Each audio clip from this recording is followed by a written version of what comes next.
Buddy Gibson. I'm going to try and give you a little insight of my musical career, starting out as a little child and ending up about 30 years later to a retirement from music. The playing that I enjoyed doing in the rock and roll, rhythm and blues, and Latin jazz field. My members, band members that I had recruited over the years, and how successful we were. And we were doing recordings in during the 60s and 70s.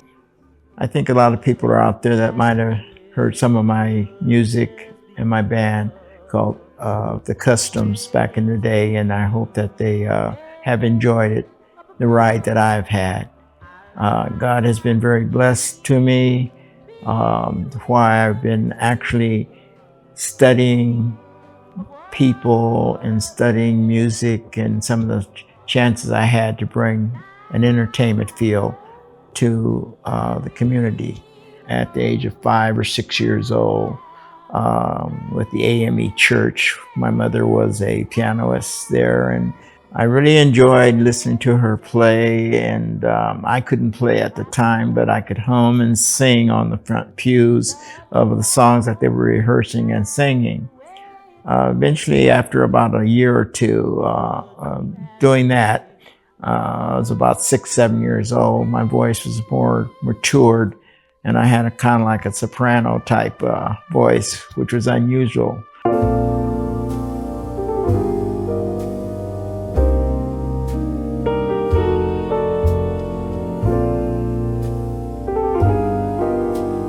When the choir persons had heard my voice singing, and that the voice was matching up with one of the persons that was not there that day. What had happened is that person approached me and my mom and said, "I think we need to add Buddy to our choir." So I started off very young. Like I said, I was about 8 years old. And we started singing, and people started listening, and I became a member of the choir ever since. 80 years later, here I am today, still singing with the choirs in our church. I can remember we started off when I was in high school. I used to go down to a place called West Park Gym. And in there, once in a while, since it was pretty close, I could hear music being played in there. And I would always stay on the outside and listen. So one day I went in, and this was a guy that was just sitting at the piano, that from the Avenue, and also from the city of Oxnard. I think he lived there and had a church. His father was a minister or something like that, and he was just playing away. And every now and then I noticed the style that he was playing with had a church rhythm, but it also had a lot of the rhythm and blues as a backdrop to his style of playing. So one day I introduced myself to him. His name was Lindell Quarles. So I kind of like adopted him as being the father of soul, rhythm, and blues and church music. And he had played on an organ. And I thought this style was very unusual, but I noticed I kept patting my feet like I did in church. And I says, gosh, we had the same type of beat with a rock and roll tempo, and I'd like to learn how to play like that. So he told me, one day you might be able to play like I do now, but this is what I do for my pastime to keep myself straight. In the 40s, things was pretty rough for African American people, just being in surviving mode. So music was a pastime that you could forget a lot of things that was happening at the time to you. They had a lot of things where you couldn't go to movies, they wouldn't serve you in restaurants. You couldn't go to school dances, couldn't mix with the kids. It was just all kinds of upside things that I see that are kind of surfacing again.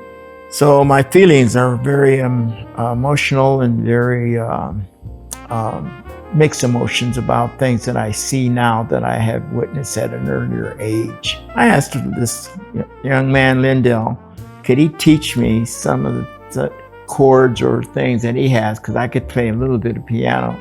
Later on, my mother got a hold of us and wanted us to, my sister and myself, to take piano lessons to advance ourselves to know how to read music, because she told me this was going to be one of the things that's going to take me the furthest. I went to the island of Guam to visit my father. He sent for us, my whole family, over on Guam, and that was probably in 1956, 57. And during that period of time, I was in the Glee Club, which is a singing group at a school called George Washington High School on Guam. And I had a couple of young ladies approach me and says, you know, we've been trying to have a singing group to give back to the community in the downtown of Guam. So would you join us?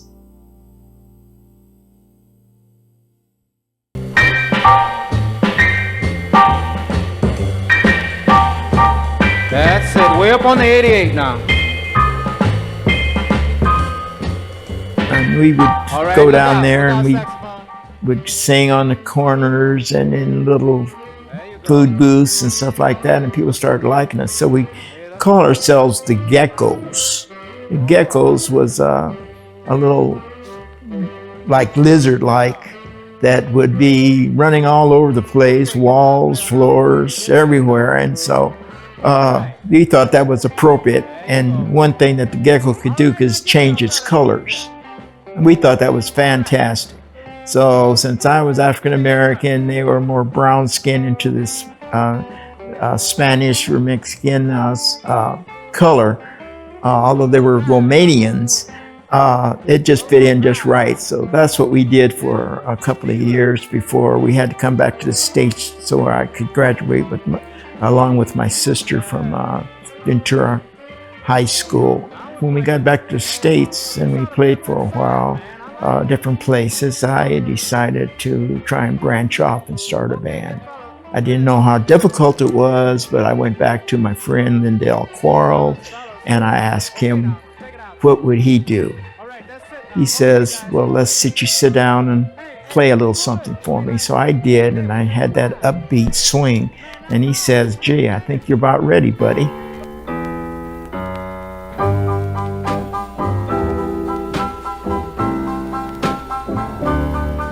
We had we had a lot of obstacles dealing with prejudice about African Americans or people of color playing in some of the establishments downtown, major halls and stuff like that. So we got started a little bit playing for the different high schools and junior high schools, proms and stuff like that.